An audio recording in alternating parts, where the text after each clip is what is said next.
اللہ تبارک و تعالی نے قرآن مجید میں مختلف مقامات پر اپنے نیک بندوں کے تذکرے فرمائے ہیں، ان کی صفات کو، ان کی خوبیوں کو، ان کی سیرتوں میں پائے جانے والے حسن کو اللہ کریم نے بیان فرمایا ہے۔ اور پھر اللہ کی طرف سے ان لوگوں کو جو انعامات ملتے ہیں، جو اللہ تعالیٰ کی ان پر خصوصی عنایات ہوتی ہیں، اس کو بھی مالک کریم نے بیان فرمایا۔ اللہ کریم نے ارشاد فرمایا کہ ان الذین قالوا ربنا اللہ، فرمایا بے شک وہ لوگ جنہوں نے کہا کہ اللہ ہمارا رب ہے، ثم استقاموا، پھر وہ اس پر ڈٹ گئے۔ ان الذین قالوا ربنا اللہ، بے شک وہ لوگ جنہوں نے کہا کہ اللہ ہمارا رب ہے، ثم استقاموا، پھر وہ اس پر ڈٹ گئے۔ مالک پھر انہیں کیا ملے گا؟ فرمایا فلا خوف علیہم ولا هم یحزنون، ان پر کوئی خوف نہیں اور وہ غمگین بھی نہیں ہوں گے۔ اللہ تعالیٰ ان کو عطا یہ فرمائے گا کہ ان کی زندگی سے ہر خوف، ہر غم، ہر حزن مالک کریم دور فرما دے گا۔ جنہوں نے کہا کہ اللہ ہمارا رب ہے اور پھر اس پر ڈٹ گئے۔ بہت سارے لوگ دین کا دعویٰ کرتے ہیں، اچھا مسلمان ہونے کا اعلان کرتے ہیں، بہت سارے لوگ خود سے بتاتے ہیں کہ میں بڑا بااصول ہوں، فلاں جگہ پہ میں بعض معاملات کے اندر بڑا سخت ہوں، لیکن ڈٹتے نہیں، کھڑے نہیں رہتے، استقامت اختیار نہیں کرتے۔ ہمارے صوفیاء فرماتے ہیں استقامت جو ہوتی ہے یہ کرامت سے بہتر ہوتی ہے۔ آپ کے اندر ڈٹ جانے کا مزاج ہو، آپ کی طبیعت کے اندر کسی جگہ کھڑے ہونے کا جذبہ ہو، آپ استقامت کے ساتھ کوئی کام کرنے کے عادی ہوں، یہ زیادہ ضروری ہوتا ہے۔ ہمارے ہاں کچی پکی سوچیں، 2-4 دن کسی کام کو کرنا ہے، پھر 2-4 دن کے بعد کوئی اور کریں گے۔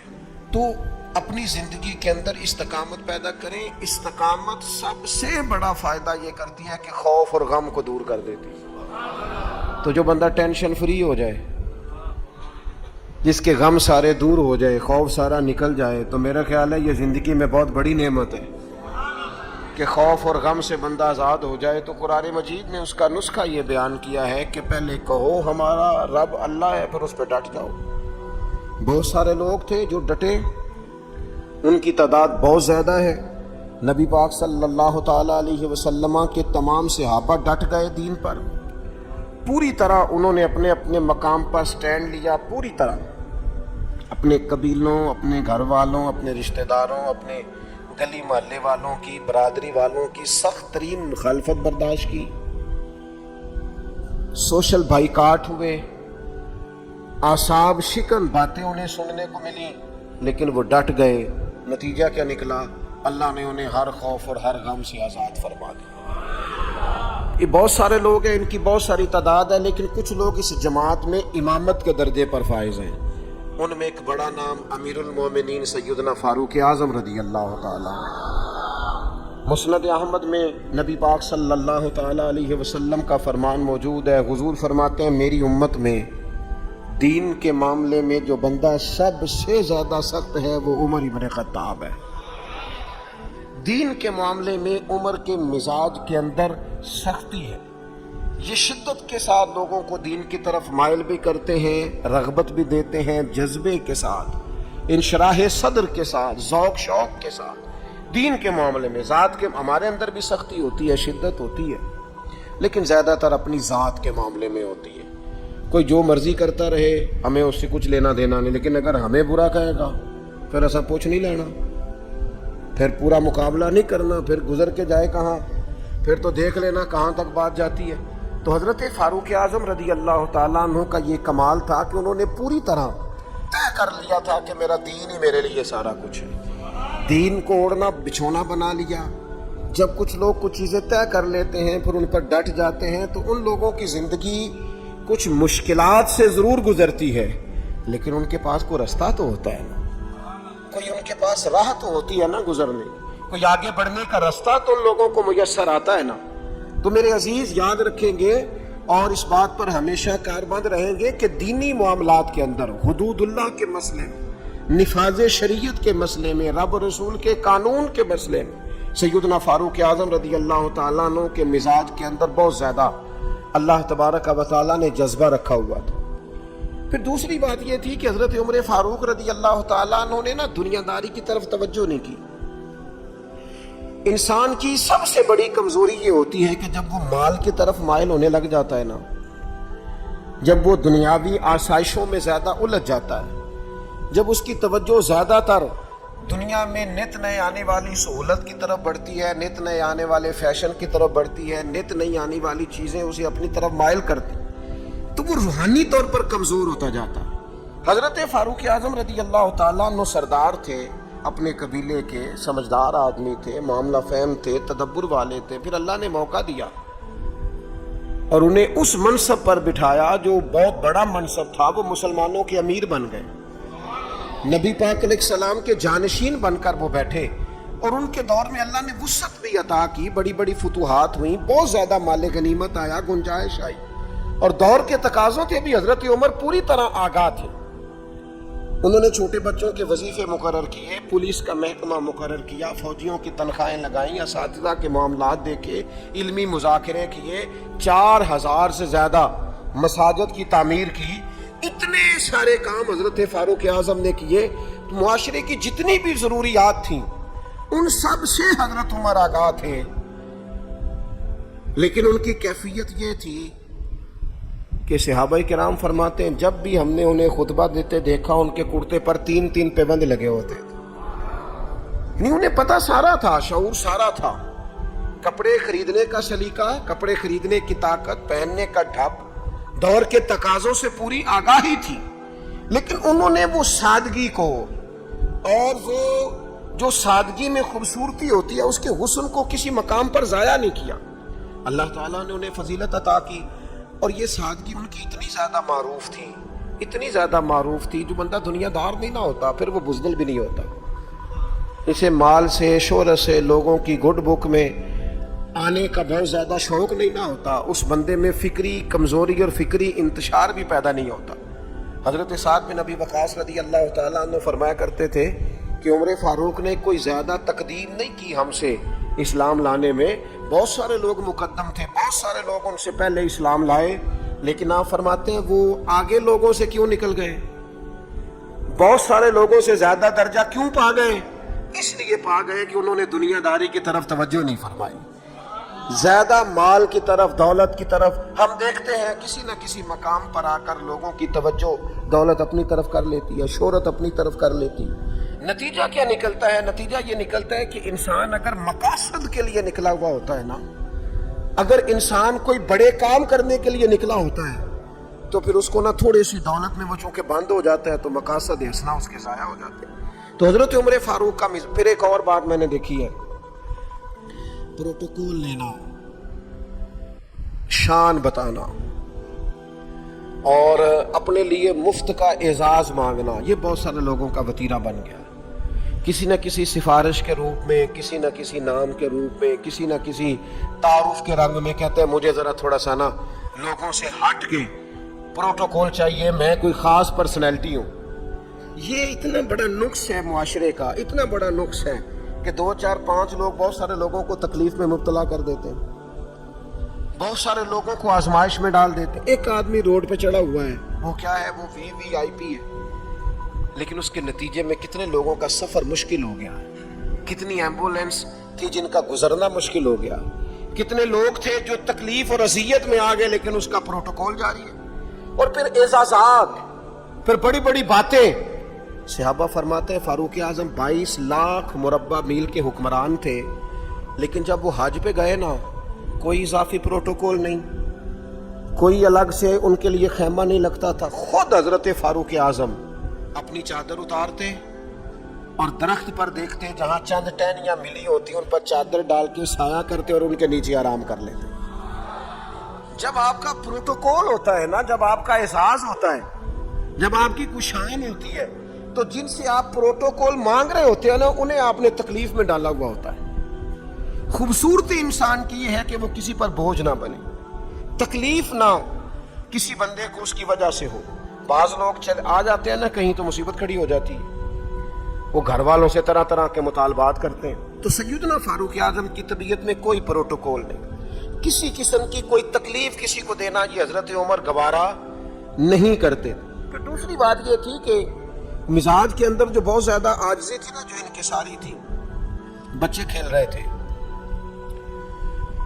اب بچے چھوٹے چھوٹے کھیل رہے ہیں اور ایک آدمی جو امیر المومنین ہیں, جو 22 لاکھ مربع میل کے حکمران ہیں, وہ آ گئے حضرت عمر. تو بچے ان کو دیکھ کے دوڑ پڑے. کھجوریں بچے کھا رہے تھے, تو حضرت عمر قریب گئے تو ایک بچہ کھڑا رہا. آپ فرمانے لگے بھائی تم کھجوریں توڑ رہے تھے؟ انہوں نے کہا نہیں حضور, ہم کھجوریں نہیں توڑ رہے تھے, بلکہ جو گری ہوئی تھی وہ ہم نے اٹھا کے کھائی ہیں. تو حضرت عمر نے تھپکی دی. اب وہ بچہ چھوٹا سا کیا کہتا ہے حضرت عمر سے. آپ شخصیت کا قد کاٹ دیکھیں, وقار دیکھیں, مقام دیکھیں, لیکن وہ چھوٹا بچہ عرض کرتا ہے امیر المومنین یہ میں نے نا کھجوریں بڑی مشکل سے زمین سے جمع کی ہیں. وہ جو کونے پہ سامنے بچے کھڑے ہیں بڑے شرارتی اور تیز ہیں, اور وہ اس طاق میں کھڑے ہیں کہ میں ان کے قریب سے گزروں گا تو وہ میری کھجوریں چھین لیں گے. حضور اب میں کیا کروں؟ تو حضرت عمر کہنے لگے کرنا کیا ہے, میں تیرے ساتھ چلتا ہوں, تجھے گھر چھوڑ کے آتا ہوں. یعنی اتنا ٹائم ہے اتنے بڑے آدمی کے پاس کہ ایک بچے کو کہے چل تجھے گھر چھوڑ کے آؤں. حضرت فاروق اعظم رضی اللہ تعالیٰ عنہ اس بچے کے ساتھ ساتھ چل رہے. کئی گلیاں گزر کر, کئی محلے گزر کر اس کا گھر آ گیا. کہنے لگے پتر اب تو گھر پہنچ گیا, مجھے اجازت ہے میں جاؤں؟ کسی جگہ مزاج میں, کسی کونے میں, کسی جگہ یہ بات نہیں پیدا ہونے دی کہ میں کوئی چیز ہوں. ہمارے ہاں بہت سارے لوگ ہیں 6 تو کارڈ رکھے ہوئے ہیں. حضرت فاروق اعظم رضی اللہ تعالیٰ عنہ کے مزاج کے اندر یہ حسن تھا, یہ خوبصورتی تھی. یہ خوبصورتی ہوتی ہے کہ انسان بڑا ہو پر اپنے آپ کو بڑا سمجھے نا, اس کا بڑا اونچا قد ہو لیکن وہ زمین پہ بیٹھنا پسند کرے. علمی فکری صلاحیتیں بہت زیادہ ہوں لیکن اس شخص کا مزاج یہ ہو کہ کسی جگہ اس بندے سے مل کر انسان اپنے آپ کو چھوٹا محسوس نہ کرے. حضرت فاروق اعظم کے مزاج کی یہ سادگی. پھر اس کے بعد ان پر نا باتیں پوری طرح طاری تھیں. میں بڑی معذرت کے ساتھ عرض کروں گا, آج لوگوں نے دین کے کپڑے پہنے ہوئے ہیں, وہ دیندار نہیں ہے. انہوں نے دین کا لباس پہنا ہوا ہے لیکن دیندار نہیں ہے. انہوں نے دین کا تعارف اپنے ساتھ لگایا ہوا ہے, سابقہ اور لاحقہ لگایا ہوا ہے, میں فلاں صاحب ہوتا ہوں. لیکن ان کی گفتگو, ان سے اٹھنا بیٹھنا, ملاقات کرنا وہ ثابت نہیں کرتا کہ یہ بندے دیندار ہیں. انداز نہیں بتاتے. دیندار کے لہجوں سے بھی دین چھلکتا ہے, اس کے اخلاق سے, گفتگو سے دین کی خوشبو آتی. لیکن انسان کہے کہ چونکہ میری پگڑی بڑی ہے, لیکن ہے صرف پگڑی تو مجھے دیندار مانو, میری وضاقتہ صرف دینداروں جیسی ہے, تو یہ نہیں ہوتا. میں رات ایک جگہ پہ کہہ رہا تھا کہ رسول پاک صلی اللہ تعالیٰ علیہ وسلم کا جو اخلاقی کمال ہے نا, حضور علیہ الصلوۃ والسلام نے جو اخلاقی قدروں کو عروج دیا ہے, وہ قدریں ہمارے اندر پیدا ہوں گی تو پھر پتہ چلے گا ہم کتنے دیندار ہیں. ہمارا صبر, ہمارا حوصلہ, ہمارا درگزر, ہمارا معاف کرنا, ہمارا خیر خواہی کرنا, ہمارا دوسروں سے محبت کرنا, ہمارا عزت نفس والا ہونا, کبھی کسی کے سامنے ہاتھ نہ پھیلانا, یہ بتائے گا ہم کتنے دیندار ہیں. ہمارے کردار کی عظمت بتائے گی ہم کتنے دیندار ہیں. لیکن اگر ہمارے مزاجوں میں یہ چیزیں موجود نہیں تو پھر ہم جبرن تو کسی کو منوا لیں گے, لیکن وہ جو اعلیٰ اخلاقی اقدار ہے وہ نہیں ہوگی. حضرت عمر کا یہ کمال ہے کہ ان پر پوری طرح دین نافذ تھا, طبیعت اور مزاج پر نافذ تھا. تو انسان اپنے بچوں کو ہمیشہ وہ چیز دیتا ہے جو اسے سب سے زیادہ اچھی لگتی ہے. ایک دن حضرت عمر نے چاہا کہ میں نہ کچھ خاص نصیحتیں کروں لوگوں کو, کچھ خاص پیغام دین کا دوں. تو آپ نے لوگوں کو مسجد میں جمع کیا تو کافی سارے لوگ جمع ہو گئے, شہری بھی دیہاتی بھی. حضرت فاروق اعظم رضی اللہ تعالیٰ عنہ نے کتاب و سنت کے پیغام کو بڑا چن کے, بڑا تلاش کر کے اور بڑی ذوق سے, بڑی وارفتگی کے ساتھ, بڑے خاص لہجے میں ان لوگوں تک پہنچایا. جناب عمر نے بڑے درد سے باتیں کی اور لوگوں نے سنی. گفتگو ختم ہو گئی, لوگ اپنے اپنے گھروں کو چلے گئے. حضرت فاروق اعظم رضی اللہ تعالیٰ عنہ گھر گئے, اپنے بچوں سے, اہل خانہ سے فرمانے لگے جو گفتگو میں نے مسجد میں کی ہے تم نے بھی سنی ہے کہ نہیں؟ نے کہا جناب ہم نے بھی سنی ہے. آپ فرمانے لگے میں نے آخر میں ایک بات بھی کی تھی.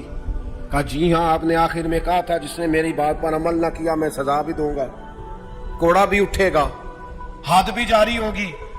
اگر جو حدود اللہ میں نے بیان کی ہیں اگر کسی بندے نے ان کو کراس کیا تو سزا بھی. کہا جناب بالکل ہم نے سنا ہے, آپ نے فرمایا ہے کہ جو نہ مانے گا اسے سزا بھی ہوگی۔ تو حضرت عمر کہنے لگے اب تم ایک بات اضافی سن لو، وہ جن کو میں نے تقریر سنائی ہے نا، اگر وہ نہیں مانیں گے تو سزا سنگل ہوگی، اور اگر عمر کے گھر والے نہیں مانیں گے تو پھر سزا ڈبل ہوگی۔ تمہارے لیے سزا ڈبل ہے، تمہاری ذمہ داریاں ڈبل ہے۔ اگر کسی کا دینی تعارف ہے، اگر کوئی بڑے خاندان سے ہے، اگر کوئی اپنا تعارف کسی اونچے قبیلے سے رکھتا ہے، اگر کسی کی نسبت کسی بڑی شخصیت کے ساتھ، تو اس کی تو سزا ڈبل بتا رہے ہیں جناب عمر۔ وہ فرماتے ہیں بھی سزا ڈبل ہے۔ اگر تیرا عہدہ اونچا، میں پیر صاحب کا بڑا قریبی ہوں، تو تیرے اخلاق بتانے چاہیے تو کتنا قریبی ہے، تیرے اوپر اس کا اثر ہو پتہ چل جائے گا تو کتنا قریبی ہے۔ میرا نیڑے بیٹھنے سے تو کوئی قریبی نہیں ہوتا، میرا 20 تصویریں ساتھ ہیں سے تو کوئی قریبی نہیں ہوتا۔ تعلیم کا، تربیت کا، اخلاق کا، کردار کا کتنا۔ حضرت عمر نے فرمایا ڈبل سزا دوں گا۔ آج ہماری ساری نصیحتیں غیروں کے لیے، ہمارے سارے پیغامات اوروں کے لیے، اور جب ہمارے اپنے گھر کی باری آتی ہے، جب اپنے گھر میں نفاذ دین کی باری آتی ہے، تو بہت سارے لوگ جو ہیں وہ کمزور نظر آتے ہیں، بہت سارے لوگ جو ہیں وہ کچے نظر آتے ہیں۔ تو حضرت عمر چونکہ حدود اللہ کے معاملے میں سخت تھے۔ پھر ایک اور بات بھی تھی، حضور علیہ الصلوۃ والسلام نے فرمایا عمر تمام لوگوں سے دین کے معاملے میں زیادہ سخت ہے، لیکن وہ سختی جو تھی نا، وہ غیر شعوری سختی نہیں تھی۔ ایسا نہیں تھا کہ کبھی حدود کراس ہو جائیں۔ ہمارے ہاں بعض لوگ دین کا دعویٰ کرتے ہیں تو ان کے مزاجوں میں اتنی شدت آ جاتی ہے، اتنی شدت آ جاتی ہے کہ وہ کہتے ہیں نہیں جی نہیں، میرے سے نہیں بات برداشت ہوتی۔ بھئی آپ جرم کے مطابق ہی سزا دیں گے نا، جرم سے زیادہ تو نہیں نا دیں گے۔ آپ کسی شخص کے لیے کسی سزا کا اعلان کریں گے تو اس کی غلطی کے مطابق ہی کریں گے نا، غلطی سے 4 قدم آگے ہو کے تو آپ سزا کا اعلان نہیں کریں گے۔ بعض لوگ 2 قدم آگے بڑھ کے لوگوں کو سزا دینا چاہتے ہیں۔ بعض لوگ ایسے ہوتے ہیں جو اس معاملے میں اتنے شدت پسند ہو جاتے ہیں کہ وہ بھی زیادتی کر جاتے ہیں۔ حضرت فاروق اعظم رضی اللہ تعالیٰ عنہ نے دور سے ایک نوجوان کو آتے دیکھا، وہ آپ کی طرف آ رہا تھا، تو آپ فرمانے لگے یہ شخص بیچارہ تکلیف میں ہے اور کسی خاص پریشانی کے لیے ہماری طرف آ رہا ہے۔ وہ شخص آیا اور سیدھا حضرت عمر کے پاس آیا تو زور زور سے رونے لگ گیا۔ میں خاص بات کرنے لگا ہوں، یہ میرا کلام ذرا بڑوں سے ہے، بڑوں سے۔ ابا جی کو چاہیے بچہ جتنی غلطی کرے نا اتنا ہی ڈانٹے، وہ پھر 6 ہفتے نہ ڈانٹنا شروع کر دے۔ استاد صاحب کو چاہیے کہ جتنی بچے کی کمزوری ہے نا، مجھے پتہ ہے سب سے زیادہ کس بات سے تکلیف ہوتی ہے۔ آپ کے بچے نے غلطی کی ہے، آپ اپنے بچے کو ڈانٹ لیں، سمجھا لیں، آپ کسی اور کے سامنے اس کی تذلیل کبھی نہ کریں، یہ زیادتی والی بات ہے۔ آپ اسے رسوا نہ کریں، بتائیں کسی ایسے شخص کو جس سے آپ کو امید ہے کہ آپ کو مشورہ دے گا یا اسے سمجھائے گا، لیکن گلی گلی کھڑے ہو کے اپنے آپ کو مظلوم ثابت کرنے کے لیے اس کی توہین نہ کریں، یہ انداز درست نہیں ہے۔ اس سے بچوں کی انسلٹ ہوتی ہے، وہ کمزور پڑ جاتے ہیں۔ ہر جگہ رونا رونا میرے بچے اچھے نہیں، میں بڑا پریشان، کیا بات کر رہے ہیں آپ؟ یہ بچہ تو آپ کی کمائی ہے، اساس ہے، حسن ہے، نسل ہے، اصل ہے، اور اس قدر زیادہ تکلیف دینا، جگہ جگہ شکایتیں، جگہ جگہ باتیں۔ ہمارے بچے ہمارے ہیں نا، تو ان کی عزت کس کی ہے؟ کیوں ہم گلی گلی اپنے بچوں کی رسوائی کرتے ہیں؟ کیوں کمزوریاں؟ اور جن کو ہم خیر خواہ سمجھ کے بتا رہے ہوتے ہیں نا، وہ آگے جا کے مزے لے لے کے بتاتے ہیں، تو نقصان کس کا ہوا؟ ہمارا، ہمارے قبیلے کا، ہمارے گھر کا۔ یہ دیکھیے ذرا، حضرت عمر رضی اللہ تعالیٰ عنہ مزاج کے لحاظ سے سخت ہیں۔ ایک نوجوان آیا، اس نے آ کے رونا۔ یہ پہلو آپ نے ضرور یاد رکھنا ہے میرے سیدنا فاروق اعظم کا، ہمارے امام، ہمارے قائد، ہمارے لیڈر، رہنما، مقتدا حضرت فاروق اعظم رضی اللہ، یہ انداز ضرور یاد رکھیے گا۔ حضرت عمر فاروق کا یہ طبقات ابن سعد میں موجود ہے۔ نوجوان آیا اور آ کے رو ہی پڑا۔ حضرت عمر نے اس کو روتے دیکھا تو فرمایا بیٹا کیا ہوا؟ کہنے لگے حضور فلاں علاقے کے فلاں گورنر صاحب کا مسئلہ ہے، حضور مجھ سے غلطی ہو گئی تھی، میں شراب پی بیٹھا تھا، انہوں نے مجھے درے بھی مارے ہیں، پھر انہوں نے لوگوں سے کہا اس کے ساتھ میل ملاپ چھوڑ دو، کوئی اس سے بات نہ کرے، حضور مجھ سے غلطی ہو گئی، میں مانتا ہوں، پر اتنی اذیت، اتنی تکلیف، جب مجھے سزا مل گئی، کوڑے لگ گئے، تو پھر یہ الگ سے جو سزائیں مجھے دی گئی، یہ میں حضرت عمر کی بات کر رہا ہوں۔ میں نے جب یہ پڑھا تھا تو میں رو پڑا تھا۔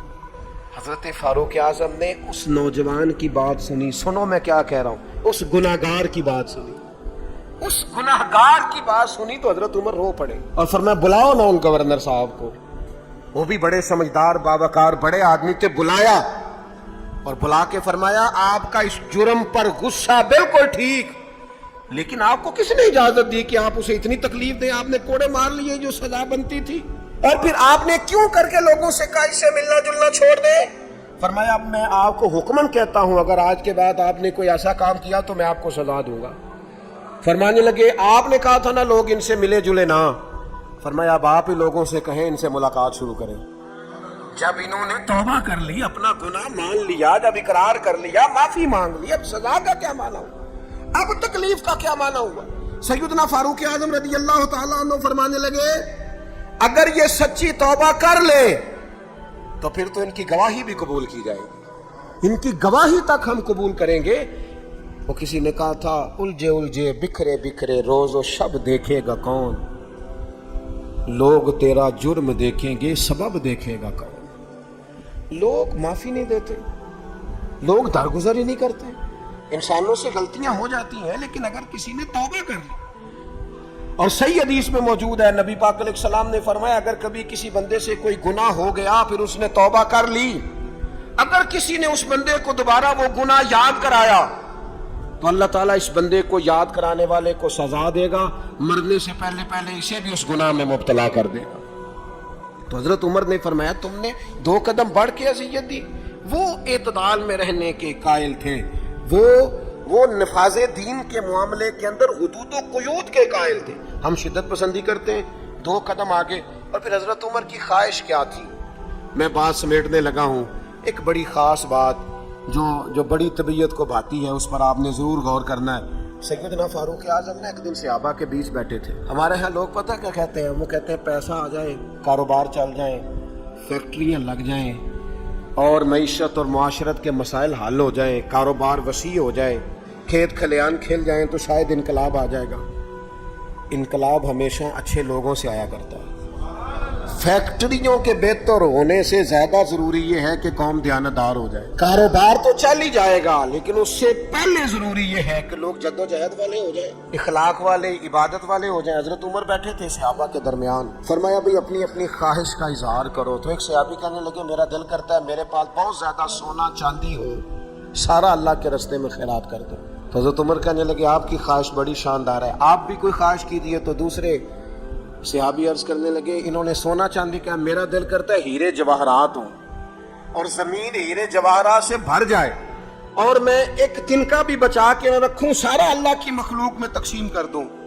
سب اپنی اپنی خواہشات بتاتے رہے۔ حضرت عمر رضی اللہ تعالیٰ عنہ فرمانے لگے تم سب کی خواہشات بجا ہیں، لیکن اگر مجھ سے پوچھو نا تو میرا دل کرتا ہے زمین بھر جائے حضرت معاذ ابن جبل جیسے لوگوں سے، میرا دل کرتا ہے زمین بھر جائے حضرت ابو عبیدہ بن جراح جیسے لوگوں سے، میرا دل کرتا ہے زمین بھر جائے حضرت سالم مولا جیسے لوگوں سے، میرا دل کرتا ہے ان جیسے لوگوں سے زمین بھر جائے اور میں ان سب کو اللہ کی فرما برداری کے کاموں میں لگا دوں۔ رجال کار پیدا ہوں، اچھے لوگ پیدا ہوں، مردان خدا پیدا ہوں، وہ لوگ پیدا ہوں جن کے کردار کی خوشبو سے زمانہ مہک اٹھے۔ حضرت عمر فرمانے لگے میرا جی چاہتا ہے ان لوگوں سے زمین بھرے اور ان لوگوں کو ہم اللہ کی فرما برداری میں لگائیں۔ تو حضرت عمر نے ہمیں یہ سبق پڑھایا کہ چاندی اور سونا بڑا آ جائے، دودھ اور شہد کی نہریں بھی بہہ جائیں، لیکن اگر دیانتدار کی عادتیں ہی موجود نہ ہوں، اگر قوم امانت داری سے، تقوی سے، محنت سے، جد و جہد سے آ رہی ہو تو انقلاب کیسے آئے؟ ہمیں سبق دیا کہ رجال کار تیار کرو، تعلیم و تربیت کے ساتھ ایسے لوگوں کو تیار کیا جائے جن کا اخلاق دین کے مطابق ہو، کردار دین کے مطابق ہو، سوچوں پہ اللہ کے خوف کا پیرا ہو، ان کی زندگی نکھری ہوئی ہو، سجی ہوئی ہو، سنوری ہوئی ہو۔ ایسے لوگ جب امت تیار کرنے میں کامیاب ہو جائے گی، مزاج بن جائے گا، پھر دیکھیں گے کہ انقلاب کس عظمت کے ساتھ، کس بلندی کے ساتھ آتا ہے۔ ان اعلیٰ کردار والے لوگوں کو تیار، اور وہ اعلیٰ کردار والے لوگ تیار کیے جا سکتے ہیں، اپنے ادارے میں تیار کیے جائیں، اپنی خانقاہ میں تیار کیے جائیں، مسجد میں تیار کیے جائیں، کچھ نہ ہو سکے تو اپنے گھر میں اپنے بچے تیار کیے جائیں، ان کو کردار کی بلندیاں اور عظمتیں سکھائی جائیں۔ یہ بات، یہ ابلاغ اگر آگے ہونے لگ جائے تو پھر شعوری بلندی اور شعوری پختگی آئے گی۔ یکم محرم الحرام سیدنا فاروق اعظم رضی اللہ تعالیٰ عنہ کا یوم شہادت ہے، کوشش فرمائیے گا اپنے اپنے گھروں میں، اپنے اپنے علاقوں میں حضرت عمر کی یاد منانے کی کوشش کی جائے، ان کا تذکرہ کیا جائے۔ ان کی باتیں چاند سے زیادہ ٹھنڈی، سورج سے زیادہ روشن ہیں، ان کی باتیں اللہ کے لشکروں میں سے لشکر ہیں، ان کا تذکرہ ہمیشہ خوشبودار ہے، ان کی گفتگو ہمیشہ دینی جذبہ پیدا کرتی ہے، ان کی باتیں انسان کو اللہ کی اطاعت اور فرما برداری کے قریب لاتی۔ حضرت فاروق اعظم رضی اللہ تعالیٰ عنہ کے تذکار جمیلہ سے، ان کی گفتگو سے، ان کی باتوں سے اپنے دل کو بھی ٹھنڈا کیا جائے اور اپنے ماحول کو بھی خوبصورت بنایا جائے۔ اللہ تعالیٰ ہمیں ان بزرگوں کے فیض سے فیض یاب فرمائے۔